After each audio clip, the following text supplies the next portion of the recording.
हमको लगता है कि आज की जो सरकार चल रही है केंद्र की,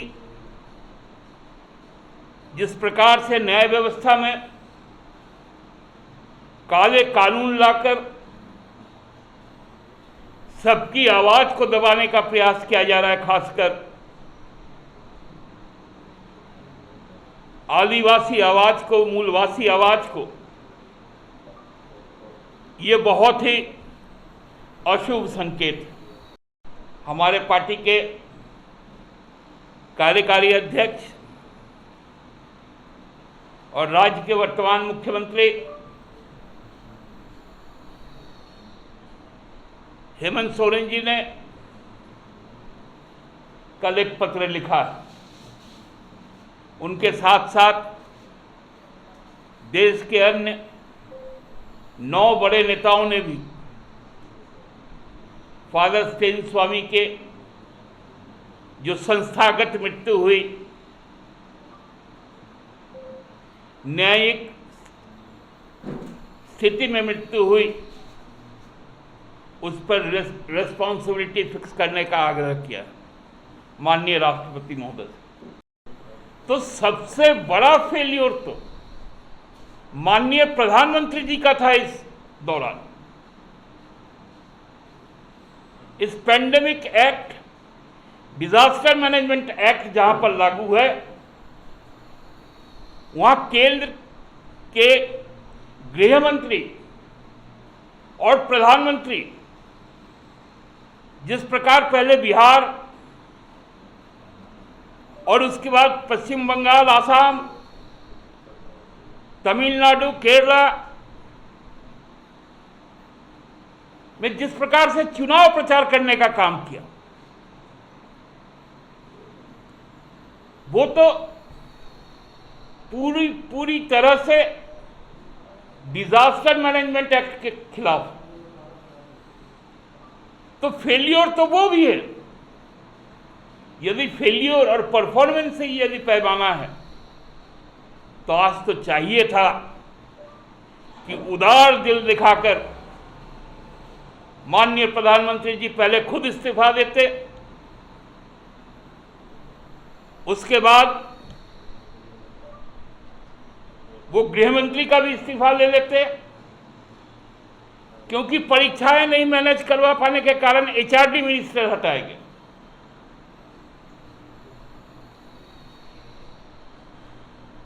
लेबर्स का, मजदूरों का भला नहीं हो पाने के कारण लेबर मिनिस्टर गंगवार जी हटाए गए। स्वास्थ्य के लिए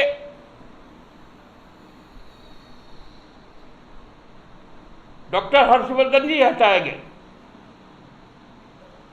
सामाजिक उत्थान कल्याण के लिए थावरचंद गहलोत जी हटाए गए।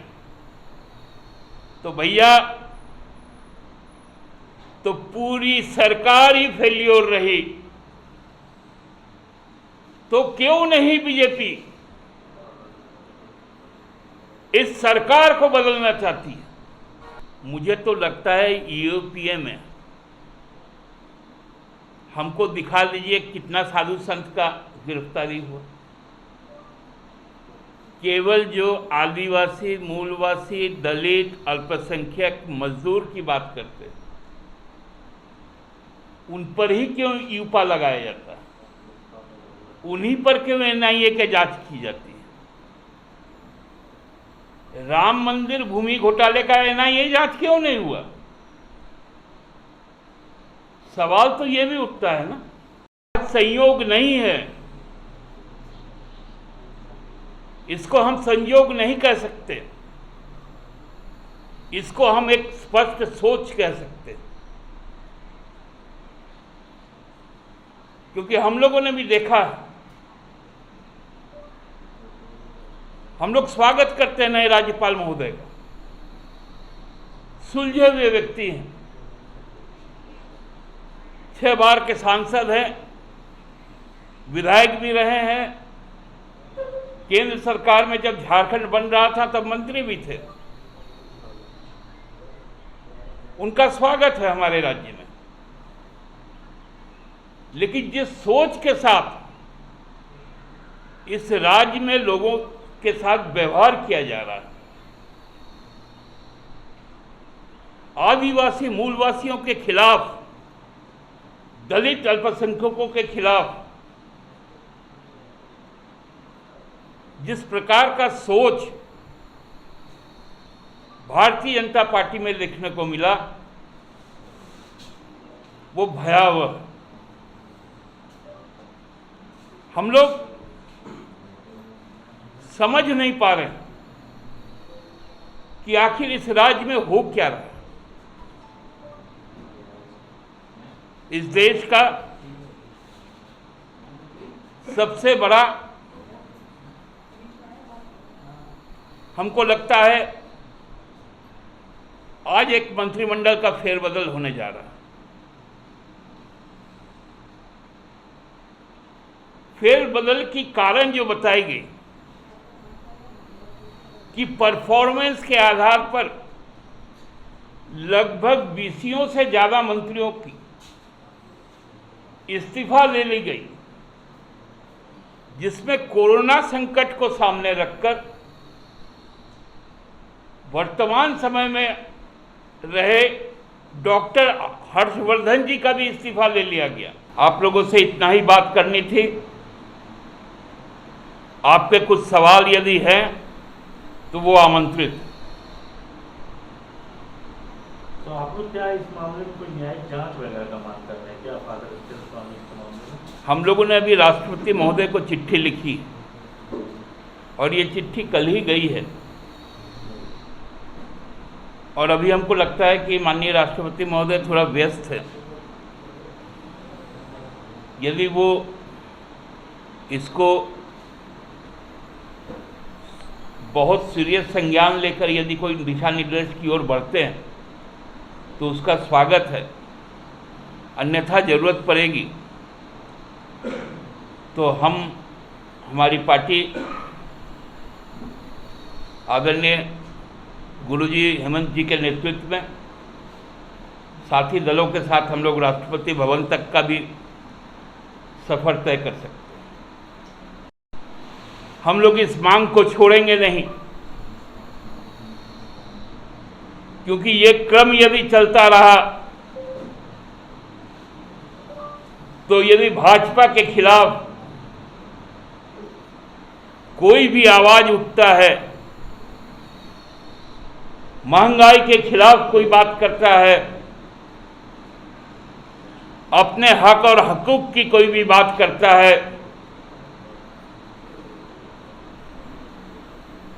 तो उस आवाज को आगामी दिनों में दबा दिया जाएगा।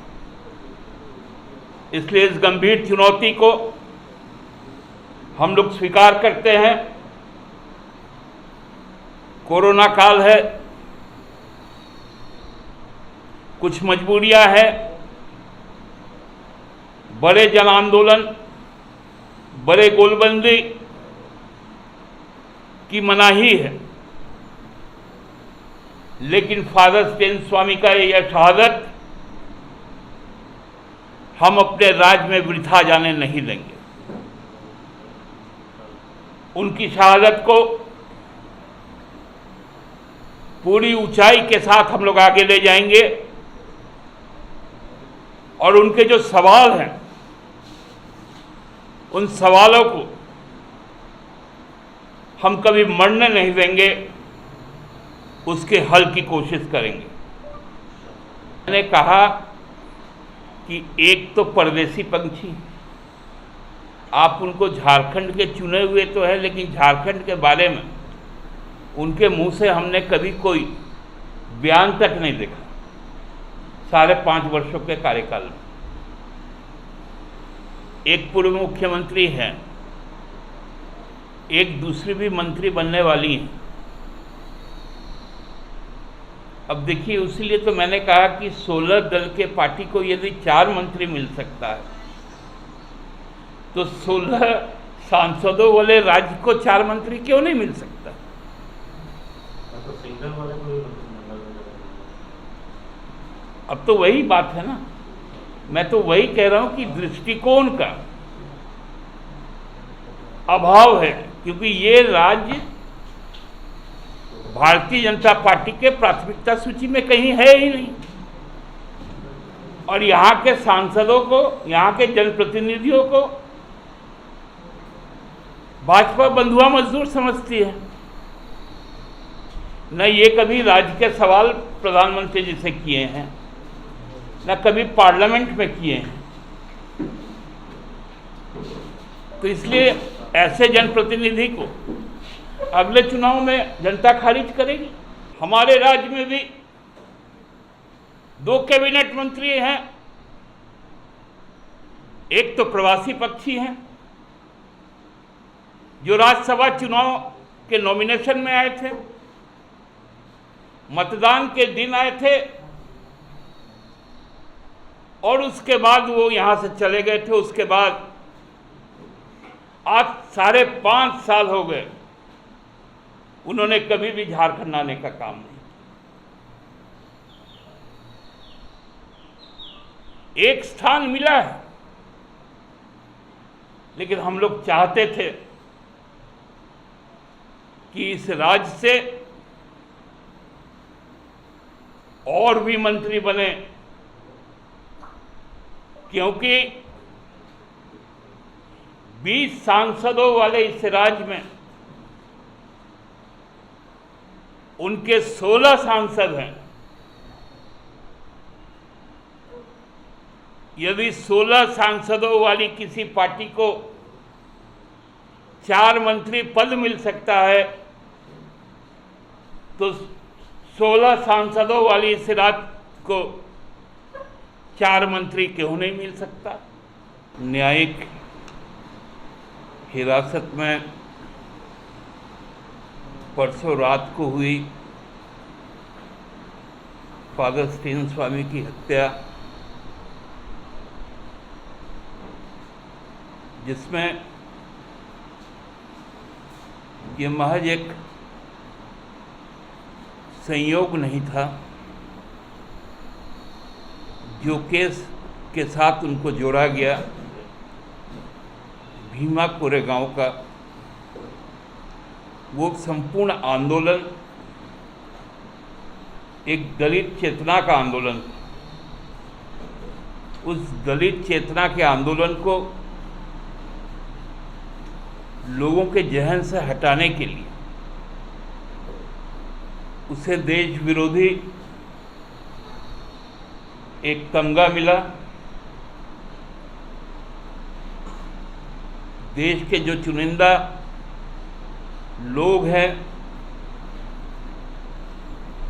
जो दलितों की बात, आदिवासियों की बात, शोषितों की बात, अल्पसंख्यकों की बात करते हैं, मजदूरों की पैरवी करते हैं, उन सारे बड़े बड़े विचारक और लेखकों को चुन चुनकर